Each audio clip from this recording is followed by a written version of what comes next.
Hello guys, welcome back. Top 3 updates ಏನಪ್ಪಾ ಅಂದರೆ, ರವೀಂದ್ರ ಜಡೇಜಾ ಅವರು ಈ ಸೀರೀಸಲ್ಲಿ ಆಡಿರೋದು ಎರಡೇ ಮ್ಯಾಚು. ODI ವಿರುದ್ಧ ODI ಆಡಿರೋದು ಎರಡೇ ಮ್ಯಾಚ್. ಅದರಲ್ಲಿ 6 ವಿಕೆಟ್, ಪ್ರಥಮ 6 ವಿಕೆಟ್ ತಗೊಂಡು ಆವ್ರೇಜ್ ನೋಡ್ತಾ ಬಂದರೆ 10.17. ಎಕಾನಮಿ ನೋಡ್ತಾ ಇದ್ರೆ ತೀರಾ ಕಡಿಮೆ ಮಗ. ಏನಪ್ಪ ಅಂದ್ರೆ 3.39 ಆವ್ರೇಜಲ್ಲಿ ಬೌಲಿಂಗ್ ಮಾಡಿ. ಇದರಲ್ಲಿ ಮೇನ್ ವಿಷಯ, ಒಂದು ಗಾಬರಿ ಆಗ್ತಕ್ಕಂಥ ವಿಷಯ ಏನಪ್ಪ ಅಂದರೆ, ಎರಡೇ ಅಂತೆ ಮಗ ಅವರು ಬೌಂಡ್ರಿ ಹೊಡ್ಸ್ಕೊಂಡಿರೋದು. ಈ considered as two bowling spinner ಹೆಂಗ್ ಬೇಕು ಹಂಗೆ ಹೊಡಿಬೋದು. ಬಟ್ ಎರಡು ಬೌಂಡ್ರಿನ ಅವ್ರು ಕೊಟ್ಟಿರೋದು ಒಂದು ಗಾಬರಿ ಆಗತಕ್ಕಂಥ ವಿಷಯನೇ.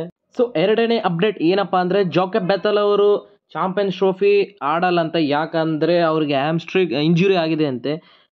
ಹಂಗಾಗಿ is action for almost 2 months ಅವ್ರಿಗೆ ರಿಕವರಿ ಆಗೋಕ್ಕೆ ಟೈಮ್ ಬೇಕಂತೆ. ಇದಕ್ಕೊಂದು RCBಗೆ ಒಂದು ಬ್ಯಾಡ್ ನ್ಯೂಸ್ ಅಂತಲೇ ಹೇಳ್ಬೋದು. ಯಾಕಂದರೆ ಅವರು ತುಂಬ ಚೆನ್ನಾಗಿ ಆಡ್ತಿದ್ರು, ODIಯಲ್ಲಿ ತುಂಬ ಚೆನ್ನಾಗಿ ಆಡಿದರು. ಈಗ ಅಲ್ಲ, ಅವರು ಬದಲು ರಿಪ್ಲೇಸ್ ಆಗಿ ಡೇವಿಡ್ ಇದ್ದಾರೆ. ಬಟ್ ಅದಲ್ಲ, ಸ್ವಲ್ಪ ಚೆನ್ನಾಗಿ ಆಡ್ತಿದ್ರು. ಒಂದು RCBಗೆ ಒಂದು ಬ್ಯಾಡ್ ನ್ಯೂಸ್ ಅಂತಲೇ ಹೇಳ್ಬೋದು. ಏನಪ್ಪ ಅಂದರೆ, Jacob Bethell to miss Champions Trophy 2025 due to his hamstring injury. He has out of the action for almost 2 months. ಮೂರನೇ ಅಪ್ಡೇಟ್ ಏನಪ್ಪಾ ಅಂದರೆ, ಹೈಯೆಸ್ಟ್ ಇಂಡಿವಿಜುವಲ್ ಸ್ಕೋರ್. ನಿನ್ನೆ ನಡೆದಿದ್ದು ಮ್ಯಾಚ್ನಲ್ಲಿ ರೋಹಿತ್ ಶರ್ಮಾ ಅವರ 50ನೇ match. Highest individual score Rohit Sharma as a captain ಅವರೇ ಅಂತ ಹೊಡೆದಿರೋದು, 119 run. ಅದಾದಮೇಲೆ ಎರಡನೇದಾಗಿ ಸನತಾ ಜಯಸೂರ್ಯ.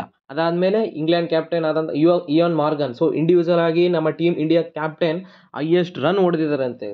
ಇದು ಒಂದು ಗುಡ್ ನ್ಯೂಸ್.